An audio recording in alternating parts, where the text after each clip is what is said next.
నమస్తే అండి. నమస్కారం. కర్ణాటకలో 2 కంటైనర్‌లు 400 కోట్లు డబ్బు బయటపడడం జరిగింది. సో, ఏం జెప్తారు? నిజమానా? నిజం. నమ్మడానికి నిజంగా కాదన్న. ఎందుకంటే కర్ణాటకలో డబ్బులు బయటపడడం అంటే ఒక చరిత్ర. ఒక హైలైట్ న్యూస్. అది కాంగ్రెస్ గవర్నమెంట్ ఉన్న సమయంలో డబ్బులు బయటపడ్డాయి.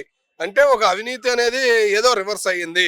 గవర్నమెంట్‌కే దెబ్బ పడబోతుంది అని అనుకోవాలన్న. బీజేపీ మరి ఏమైనా ఇంట్రెస్ట్ చూపుతుందేమో అన్న ఫీలింగ్ కలుగుతుంది. ఎందుకంటే కర్ణాటకలో కాంగ్రెస్ పార్టీకి ఒక చరిత్ర ఉంది అవినీతిలో.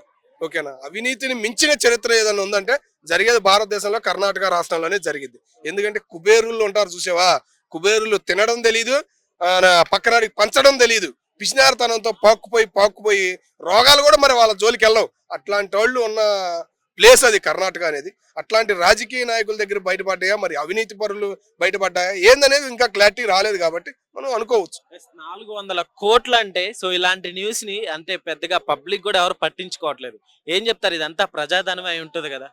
సోషల్ మీడియా పరంగా చూసుకున్నా కూడా కర్ణాటకలో ఎక్కువగా పబ్లిసిటీ లేదన్న. సోషల్ పరంగా కానీ, హీరోల పరంగా కానీ, ఇటు టీవీల పరంగా కానీ వాళ్ళు అంత ఇంట్రెస్ట్ చూపరు. కానీ ఇంత డబ్బు దొరికిందంటే గనక రేపు హైలైట్ అయింది. ఎందుకంటే పొద్దున్న మార్నింగ్ పేపర్ ఉండి చూసా, న్యూస్ పేపర్.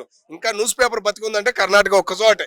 ఓకేనా? అసలు ఈ మనీ అంతా ఎక్కడి నుంచి వచ్చి ఉండిద్దంటారు? అంటే ఇప్పుడు ప్రభుత్వాల నుంచి గాని, ఎటు నుంచి వచ్చినా గూడా 400 కోట్లంటే అసలకి నాట్ ఒక సింపుల్ కాదు గదా అసలకి. 400 ఇదంతా కోట్ ప్రజాధనం. 400 కోట్లు అంటే తక్కువేనన్నా.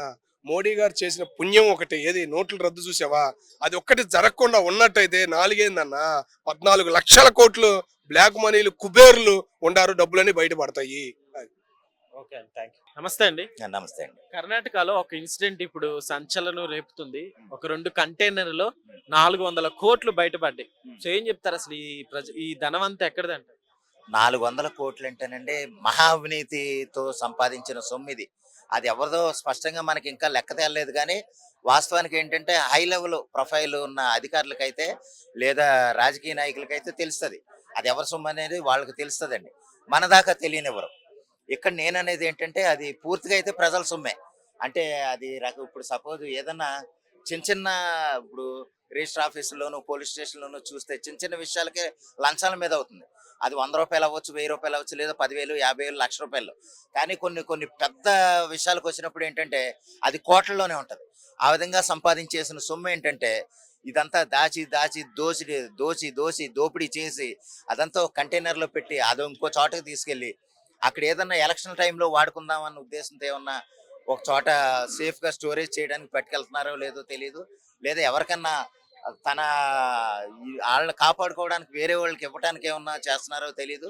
లేదా ఒక పెద్ద పెద్ద అపార్ట్మెంట్లు లేదా ఏది స్కై హై బిల్డింగ్స్ ఉంటున్నాయి.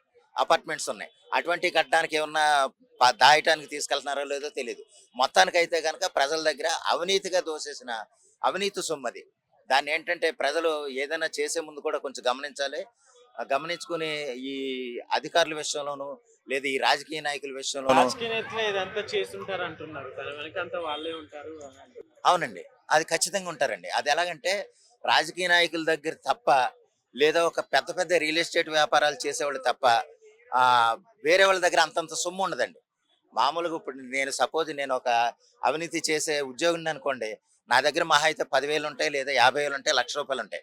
కానీ అన్నన్ని కోట్లు ఉన్నాయంటే గనక అది పెద్ద పెద్ద మహా పెద్ద అవినీతి గజ దొంగ రాజకీయ నాయకుడైనా ఉండాలి. చాలా పెద్ద అవినీతి చేసే అధికారన్నా అయి ఉండాలి. అంటే ఒక సీఎస్ లెవెల్‌లోను లేదా ఒక డీజీపీ లెవెల్‌లో ఉన్న అధికారులు గాని, లేదా ఒక అతి పెద్ద రాజకీయ నాయకులైనా అయి ఉండాలి తప్ప మామూలోళ్ళ సొమ్ము అయితే అది కాదు. వాళ్ళందరూ కూడా ప్రజల దగ్గర దోసేసిన సొమ్మే. అదైతే ఖచ్చితంగా చెప్పగలమండి. ఓకే అండి. Thank you.